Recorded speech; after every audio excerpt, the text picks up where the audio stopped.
Siguro si Kong Dante pwede rin mag-comment dito. Yun hong yung sa part ng LTO, mukhang may mga nag-rally na po mga motorcycle riders, ha? Opo, at hawak-hawak ko nga po rito ngayon yung kanilang circular na tayo rin po ang nagpa-extend noon. Pero ngayon, in-extend nila hanggang December 31, ay huhulihin daw nila yung mga walang plaka. Eh sila naman yung dahilan kaya walang plaka. Opo. Bakit nila uhuli at magmumulta ng 5,000? Kaya siguro po ang LTO dapat i-revoke na itong circular na ito. At ayan, nakikita ko nga po sa inyong screen yung nag-rally kanina sa Senado. Hinarap ko naman po yung mga yan.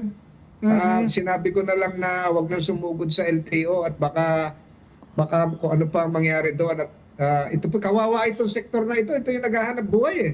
Opo. Ito yung mga nagdi-deliver ng pagkain. Kaya sabi ko to sa isa, baka yung i-deliver mo mapanis dyan. Nagrarally ka pa. Biniro kong gano'n. So, ang may mali po dito ang LTO, hindi nila ma-provide yung plaka. Dapat po siguro sa bagong procurement law, mag-hire na sila ng kahit 3 manufacturers para mabilis. Kung hindi po, ay talagang aabutin to ng siyam-siyam. Ano daw po ba ang problema ng LTO? Ba't hindi nila ba't umabot na naman tayo sa napakalaking backlog, Sentol? Kulang nga yung kanilang planta, yung nagagawa ng plaka. Ang dami okay. bibili. Hindi nila ma-meet yung demand. Akala ko po imported na ito. Ganun din kung ano-ano ng dahilan. Hindi na maintindihan to. Alam mo, Jen, yung doble plaka binago na rin namin. Pag napasayan sa lower house, sa halip na may plaka sa harap, may plaka sa likod, isang plaka na lang, sa likod na lang. So yung pangangailangan, sa halip na 2, isa na lang, at least mababawasan yung requirement nila. Na halimbawa po 10 plaka, magiging 5 na lang ang kailangan nilang i-produce. Pero hirap na hirap talaga sila. Dapat ito i-outsource na nila. Laging ganyan po ang LTO, kahit yung mga ID, yung lisensya, hindi nila matugunan kaagad. Oo nga po. Di ba dati naging problema din natin, ito yung driver's license na yung ID, mukhang hindi kaya i-provide ng LTO? Di ba? Ako, ang aking may comment lang dyan, ako earlier this year kasi, di ba, ang nagpo-produce ng mga plaka na yan, LTO dapat, pero kinuha ng DOTR. Opo. Diyan nagkaroon, kaya nga nakita mo, yung dating ASEC, yung anak ni dating DOTR Secretary Art Tugade. nag-resign. Alam ko hindi ko sinasabing yun lang ang dahilan pero alam ko malaki ang kaugnayan noon na kasi tinanong ko nung binigyan namin kayo ng budget, sabi ko, ang alam namin nagagawa ng plaka LTO. Ba't ngayon kayo ang kumuha? Hindi na masyadong nasagot yun, Sentol Ayun na nga. Kaya magulo. Ang nagsasuffer po, hindi yung ating mga mamamayan. Kasi sa probinsya, talagang ang motorsiklo ang ginagamit nila, pampasok, pantrabaho, sa negosyo. So, ang laki na ng problema nitong LTO ito. Pero ba't to, di ba, naalala ko, ang tagal ng problema ito, ba't parang, ano ba ito? Gusto mo talaga nilang solusyonan o ayaw nilang solusyonan itong problema ito? May suggestion ako dyan. Opo, Kong. Si Sentol, tawagan niya si Secretary Jimmy Bautista. Ako naman tatawagan ko si ASEC Mendoza. Ng LTO, si Daigor. Baka sakaling meron kaming Mabuo. Ano, Sentol, ganun gawin natin. Pwede. Alam mo, kaibigan namin kung Marcoleta yung dalawa Basta ikaw kay Sec Bautista, ako kay ASEC na lang, kay ASEC Bigor. Ano? Bigor Mendoza. Bigor Mendoza. Talaga na, hindi na ito marisulba. Tapos pag gumawa ng improvised, tinan nyo to, Congressman gagawa ka ng improvised plate sa kaya dito sa circular nila. Pag ginamit mo yung improvised plate, dahil wala kang plaka, pupunta ka sa LTO para kumuha ka ng authorization na gumamit ng improvised plate. Yung authorization, coupon ban, ang bayad mo 40 pesos. Pila ang mga tao para kumuha ng 40 pesos na parang barangay clearance yun. Certification. Pag wala ka naman nun, sisingilin ka ng 5,000. Nako. 5,000 dahil wala kang plaka. Nasaan yung plaka mo? Wala po. Nasaan yung authorization mo? Wala po. Bayad ka 5,000. Yung 5,000 pang multa na, pang bayad na yun ng down payment na ng scooter. Na murang motor. So, ganun din, paikot-ikot lang At saka, ang pinakamalaking income ng LTO ay ang NCR.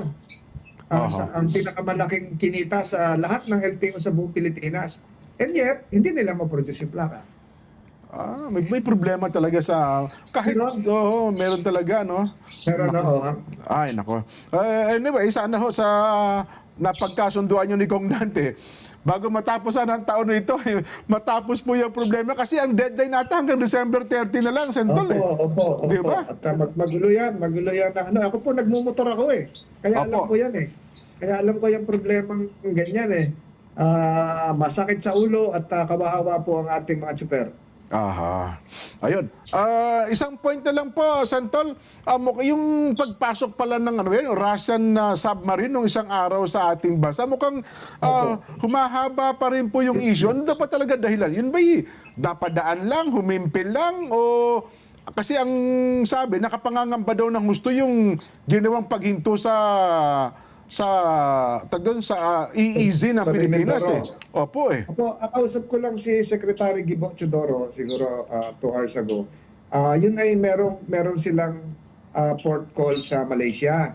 So ito'y galing ng Vladivostok at yung Russian submarine ay nag-resurface. Ang ibig sabihin po noon siguro na kailangan ng supply kasi may kasunod na logistic ships. Kung maalala niyo po, tayo po at alam ni Kong Dante to, katulong naman siya, yung bumalangkas ng Archipelagic Sea Lanes Law. Itong Archipelagic Sea Lanes Law, kung full implemented na, hindi na po mangyayari yan. Kasi nandun lang sila sa ilalim noong sea lane. Doon sila tumatakbo.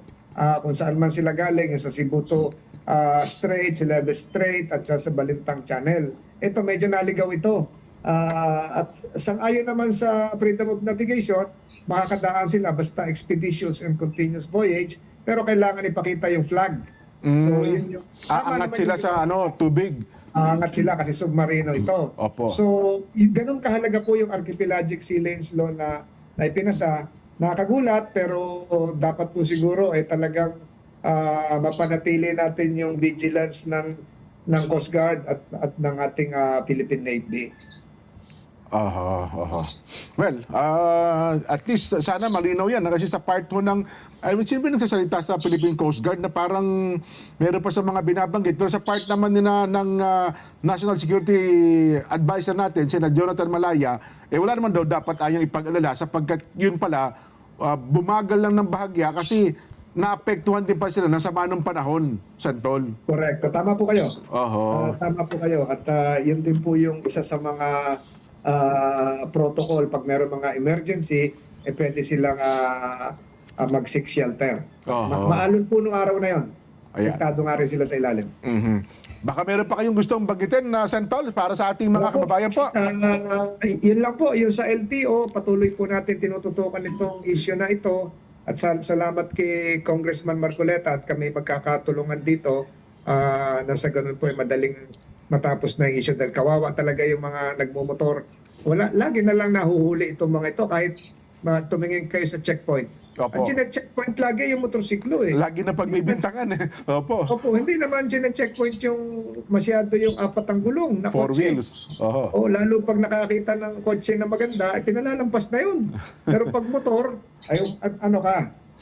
kahit ang nakaangkas yung buntis na asawa, talaga i-checkpoint ka. Suspect agad, Opo, nung panahon ng COVID, sila lang ang pinag-checkpoint So, sana maayos na itong isyong ito.